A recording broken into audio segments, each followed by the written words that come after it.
right now sitting in his chair with a Jacksonville Jaguar logo on a black zip-up, whatever the hell he's wearing, on a Zoom with a very mustachioed billionaire man, introducing themselves as the new team in Jacksonville, Florida. Sitting in that chair is National Football League coach Urban Meyer.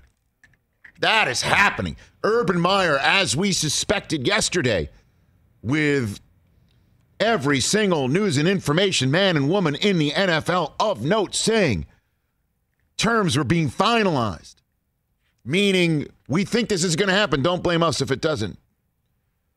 And then, towards the end of our show, stepping off of a private jet onto a Jacksonville Jaguar carpet, Urban Meyer going into a Shad Khan-hired vehicle. It has happened. Urban Meyer is a National Football League head coach. He has decided to give it a whirl. Oh, twist his baby. arm with $100 million. No, I'm sure. Look, fine, I'll do it. Again, no, coach. That's part of it. But Jerry Jones would have lavished him with the same amount of Jerry Jones dollars. There is less pie. Whatever, let's just say this too. If the Texas Longhorns, whatever the hell, booster system, Matthew McConaughey, Minister of Quan or whatever, okay. I think that was Rod Tidwell, Rich. If they could go all in and make sure that Steve Sarkisian gets the special teams coach he wants from the Alabama staff and fork over $1 million for that, Texas was ready to find whatever dollars and cents Urban Meyer wanted to take over that program. He said no to that. Now, he might have said no to that because he knew that there was some sort of opportunity with the Jacksonville Jaguars. And once again, he would not twitch in this direction. He would not say farewell to the cozy job just up the street from us here in Los Angeles. He would not be saying that in the old Cheviot Hills at the top of Pico Boulevard and Motor, the corner of Pico and Motor when you're driving past here. Past the Rancho Park Golf Course, the only place where for a while O.J. Simpson could find around in Los Angeles. Is that true? That's where the Fox studios are. And he would not have left. He would not. You were there yesterday, Mike. Thanks for letting us know. COVID test. You know what, Mike? This is great information. Thank you, Rick. He would not have left that job if it wasn't for the perfect storm of circumstances that any head coach would want.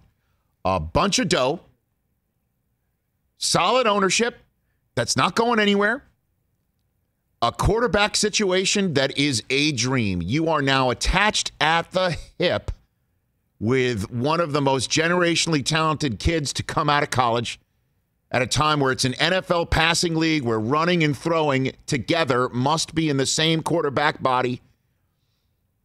And Trevor Lawrence is coming. You've got the first overall selection. You've also got that guy under contractual control for 5 years at a rate that will not break your salary cap, under which you have almost 9 figures of space when you walk in the door. No state tax. We've literally laid it out for the last 3 shows. That's why he says yes. And it doesn't happen if number 16 from Clemson is not already in his back pocket. Period. End of story. And the general manager's position as well was open. So whoever fills that, Trent Baalke.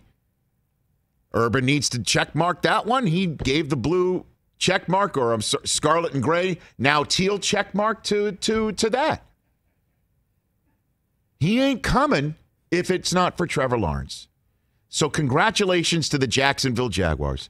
The conversation for years, if Urban would ever leave college to go to the pros, was a non-starter when it was Florida and a non-starter when it was the Ohio State.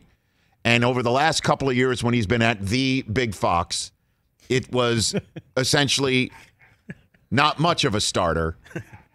But when all of these circumstances come to the fore in a perfect storm, he signs as Urban Meyer on the dotted line. And congratulations to the Jacksonville Jaguars. You are the organization. It is your owner and your organization that gets Urban Meyer to say, I will give the NFL a whirl. And just to repeat here again at this moment what I said yesterday, the reason why amongst all of the circumstances I just laid out monetarily and also business-wise and how he can set it all up, the only issue is a lot of assistants that he might want to normally bring are already under contract with other teams, and he can't get somebody to go from OC to OC. You've got to offer a job to somebody that's either to be elevated from a lesser position, if you will, or from college or from people who don't have jobs. That's the one set of circumstances that's not beyond optimal for Urban Meyer. He's got a set of staff. And the passing game coordinator who took over, I guess, for Joe Brady in that spot at LSU, Scott Linehan, who Dallas Cowboys fans know, and Lions fans know, and we could go Rams fans know.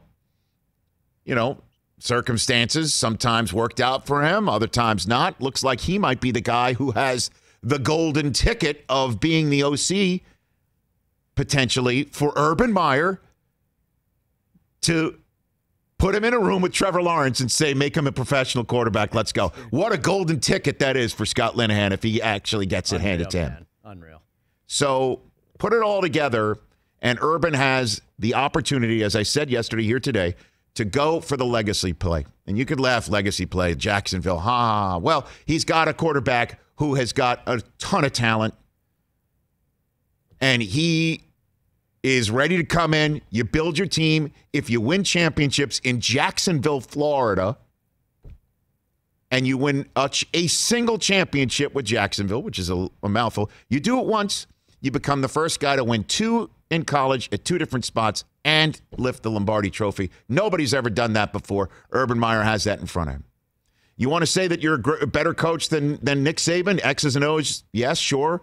But in terms of championships in the case, not even Urban Meyer can hold a candle to Nick. But Nick, in the state of Florida in the NFL, did not have success in Miami. Urban has it in Jacksonville?